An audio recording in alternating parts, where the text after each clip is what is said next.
Okay, so you're trying to figure out what a benefit specialist actually does these days, right? Yeah, that's a pretty hot topic. It is. We've got a whole stack of articles and guides here about hiring and managing them. Seems like every company is looking for one. And the thing is, you don't even have to be in HR to get a lot out of this deep dive. That's right. We're going to pull out the stuff that matters to you no matter what your job is. Exactly. Like, how are companies using benefits to attract remote workers? Huge question these days. It is. And what about benefits that help increase diversity in the workplace? Yeah, what's really interesting to me is how much the role of a benefits specialist has actually changed. Oh, really? It's not just about paperwork and, crunchy numbers anymore. So let's start with, like, the basics. Yeah. What does a benefits specialist actually do? Day to day. I mean, Well, they're basically the architects of a company's benefits package, okay. which includes, everything. The whole shebang. Yeah, from health insurance and retirement plans Oh. to all those perks you hear about. Like gym memberships and stuff? Exactly, even pet insurance sometimes. Oh, wow. But they also have to make sure the company follows all the labor laws. Which I'm guessing is a lot. Oh, it's a lot. And maybe the most important thing, they're responsible for increasing employee engagement. Engagement. So it's not just about, like, handing out brochures about health insurance. No, not at all. Benefits specialists need to understand what motivates employees Okay. and figure out, what benefits are going to attract and keep the best people. That's pretty cool. So it's a strategic role then. Very strategic. It can really make or break a company's success. Makes you wonder what skills you'd need to be good at this. Um, I'm guessing it takes more than just being good with spreadsheets. oh, definitely. Yeah. You definitely need to know about stuff like compensation packages, Right. HR systems, and, of course, labor laws. Mm-hmm. But you also need strong analytical skills. To, like, see how well different benefit programs are working. Exactly. And, of course, communication skills are key, Oh, yeah. They've got to explain all this stuff to employees. right? They have to be clear and engaging. Sounds kind of like trying to figure out health insurance plans on your own. Uh-huh. It can get really complicated. No wonder companies need specialists for this. And there's one more skill set that I think is really valuable in this field. Okay, what's that? Certifications in organizational psychology. Now that sounds intriguing. What's the connection there? Benefits specialists, specialists with a background in organizational psychology, Yeah. they have a real edge. How so? They understand how people behave in the workplace, Yeah. Okay. which means they can design incentives and benefits packages that actually work, that make people happy and want to stay with the company. So it's like using psychology to benefit both the employees and the employer. Exactly. Hmm. Now get this. We found some of the interview questions that companies use to screen potential benefit specialists. Really? And they're really interesting. Okay, I'm all ears. What kind of questions are we talking about? Here's one that I thought was pretty clever. If we wanted to hire interns, what benefits should we highlight in our job ads? Seems simple, but I guess it makes the candidate think about what would appeal to a younger demographic, Exactly. even if they're not hiring interns right now. It shows they understand what different groups of employees need and how to use benefits to attract certain types of people. Okay. What other questions are there? How about this one? One employee complains to HR about their workload because a team member has been out sick for a long time. You know that this team member is taking a sick leave because of a serious health problem. How would you handle this? Oh, that's a tough one. Right. It's like they have to balance the concerns of one employee with the privacy of another. It's a real ethical dilemma. How would you even answer that? Well, a good candidate would show that they understand confidentiality and have empathy. They'd also show that they can handle tricky situations while following company policies and the law. It's not about finding the right answer. It's about showing that they can think critically and ethically. That makes sense. Let's hear another question, something relevant to, what's going on in the work world right now. How about this?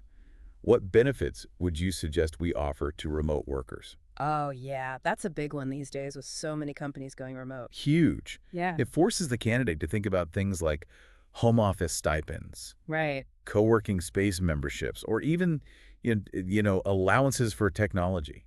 Things that remote workers actually need. It seems like companies are really going above and beyond the old school benefits to create a virtual work environment that's just as good as being in the office. They are. They want to make sure that remote workers feel supported and engaged. Okay, last question. Hit me. What kind of benefits should we offer to support diversity? That's a really important one.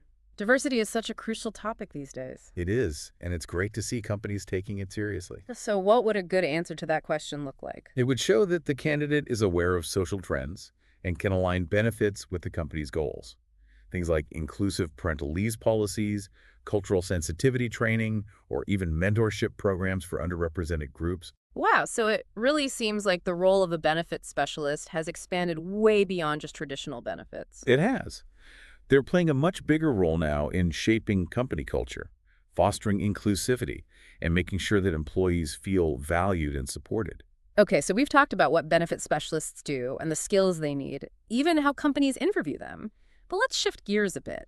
Why should all this even matter to someone who's not in HR? Great question. Even if you're not managing benefits, understanding this stuff can make you a better employee. Okay, I like where this is going. Think about it. Knowing what benefits are usually offered and what to look for can help you negotiate a better compensation package for yourself. So it's like having insider information that can give you an advantage, It also helps you understand your rights and use the resources that are available to you. like knowing the ins and outs of your health insurance plan so you don't get hit with unexpected costs. Exactly. Hmm. And maybe even more importantly, it helps you see the value of a positive work environment. Yep. When companies put effort into creating good benefits packages, it shows that they're investing in their employees' well-being. So it's not just about the perks themselves, but the message they send about how the company values its people. Right. It's about creating a culture of appreciation and support, which ultimately benefits everyone. That makes a lot of sense. Okay, so we've covered a lot of ground. But before we wrap up this part of our deep dive, I want to circle back to something we mentioned earlier. How do you stay up to date in a field that seems to be constantly changing? That's a great question. It is a fast-paced field. Things change so rapidly these days. They do. So how do you keep up? I'm guessing it's not enough to just, read the company handbook once a year. Definitely not. There are professional organizations, industry publications, websites that all provide really valuable insights and updates. So there's a lot of information out there. Oh, tons. And of course, podcasts like this one can be a great way to stay on top of the latest trends in employee benefits. It sounds like there's a lot to explore. Oh, there is. And this is really just the tip of the iceberg. There are tons of articles, guides, and other podcasts out there that can help you go even deeper into this world. But for now, we're going to take a short break. When we come back, we'll dig into those interview questions a bit more and get into the benefits that are specifically designed for remote workers. Stay with us. See you in a few. Welcome back to our deep dive into the world of benefits specialists. Yeah, we're picking up right where we left off, exploring, all those cool perks and plans that make a workplace awesome. And remember, this stuff isn't just for HR people. Right. Understanding this can be a real advantage for you no matter what your job is. Absolutely. So before the break, we were talking about how to stay up to date in the world of benefits. Yeah. It sounds like things are constantly changing. They definitely are. It's super important for benefit specialists and anyone who's, putting these packages together to stay ahead of the game. New laws, trends, even what other companies are offering, it all matters. So they're kind of like trendsetters then, always looking for the next big thing in benefits. Exactly. And that's what keeps things interesting. There's always something new to learn and explore. Speaking of exploring, let's get back to those interview questions we were talking about. Okay. That one about benefits for remote workers really got me thinking. What are some of the unique perks that companies are offering to attract and keep those remote employees? That's a great question. With remote work becoming so common, we're seeing a lot of companies get really creative with their benefits to appeal to those workers. What are some of the things they're doing differently? Well, one thing that's getting really popular is offering home office stipends. Makes sense. It helps remote workers set up a good workspace at home without having to spend their own money. Exactly. Yeah. And it shows that the company cares about their remote employees and wants them to be comfortable and productive. What other perks are we seeing? Another popular one is a co-working space membership. Oh, that's interesting. Why is that?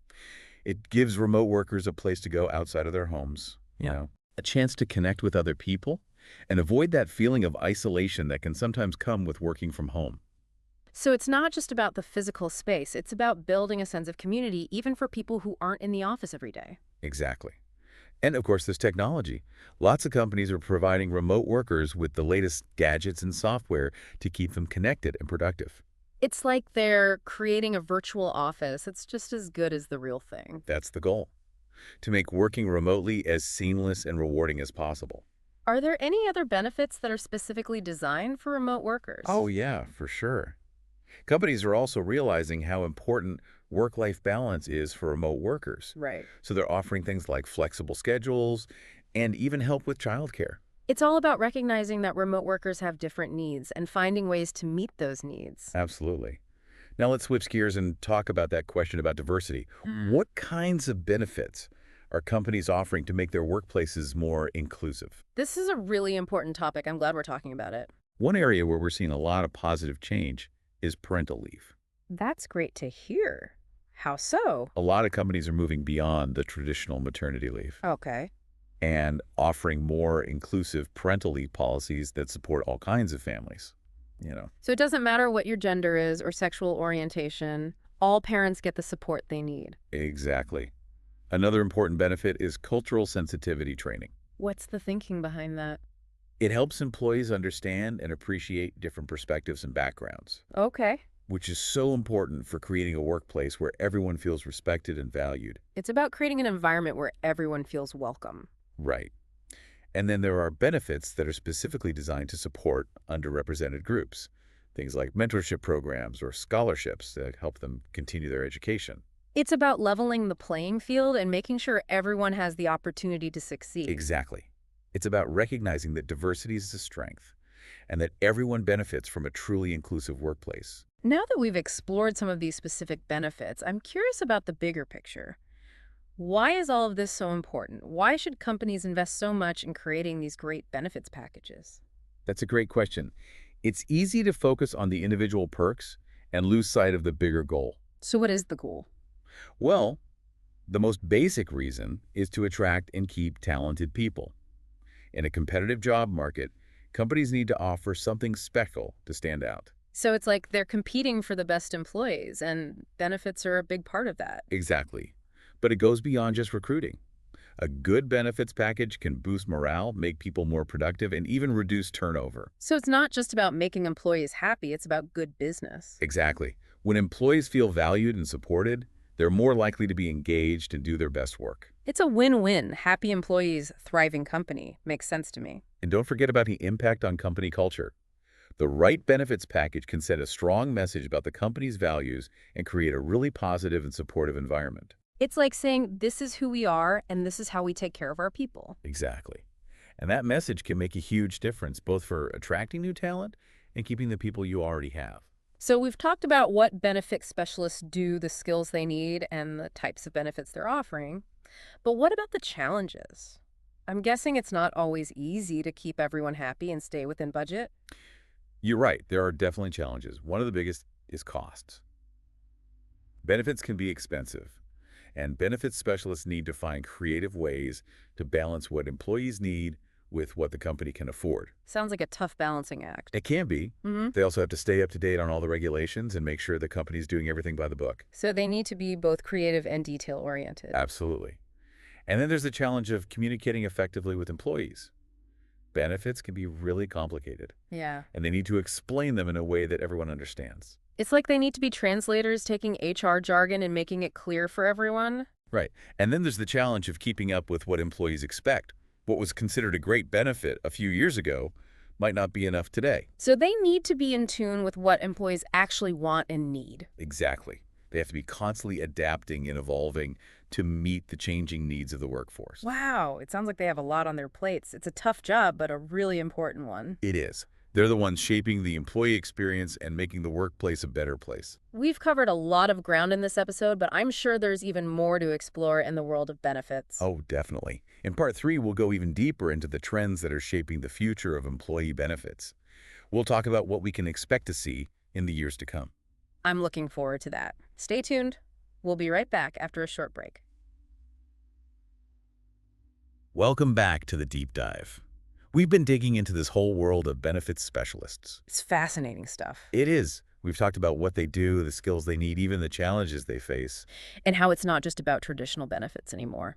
Right. It's about creating a workplace where employees feel, valued and supported. Exactly. So now I want to look ahead. What does the future of employee benefits look like? What trends should companies and employees be paying attention to? Well, one of the biggest trends is this move towards personalized benefits. Yeah, Personalized. it's basically recognizing that everyone has different needs and priorities. So instead of a one-size-fits-all approach, it's more about giving employees a say in what benefits they get. Exactly. Companies are moving away from those rigid benefit packages and offering more flexibility and choice. So like an employee with a young family could choose more childcare support, Right. while someone single might prefer help paying off student loans or extra vacation time. That's the idea. It lets people tailor their benefits to their own situation. That makes a lot of sense, but how are companies actually doing this? It sounds pretty complicated. Technology is a big part of it. We're seeing online platforms and apps that let employees see their options, compare plans, and make choices that fit their needs and their budget. So no more digging through piles of paperwork. Nope. It's about making things easier and giving employees more control over their benefits. I like it. And this kind of ties into another big trend, right? This focus on employee well-being. Absolutely. Yeah. Companies are realizing that well-being isn't just about physical health. It's about mental and emotional health, too. Right, and even financial health. Hmm. So we're seeing companies offer things like mental health counseling, Okay. financial planning help, and even mindfulness programs. It sounds like companies are finally getting it. They're starting to understand that work-life balance matters and that employees need support in all areas of their lives. It's definitely a positive shift, Hmm. especially with all the stress and burnout people are facing these days. So it's not just about being nice, it's about creating a more productive and engaged workforce. Exactly. Okay, so we've got personalization and well-being. What else is coming down the pipeline? The third big trend is flexibility. Which kind of goes hand in hand with well-being, right? It does. We're already seeing this with remote work and flexible schedules, Right. but it's going even further. Some companies are trying out things like sabbaticals, unlimited vacation time, even letting people work from anywhere in the world. Wow, that's amazing. It's like they're saying, we trust you to get your work done no matter where you are or what your schedule looks like. Exactly. And I think this trend is only going to get stronger as technology makes it easier to work from anywhere.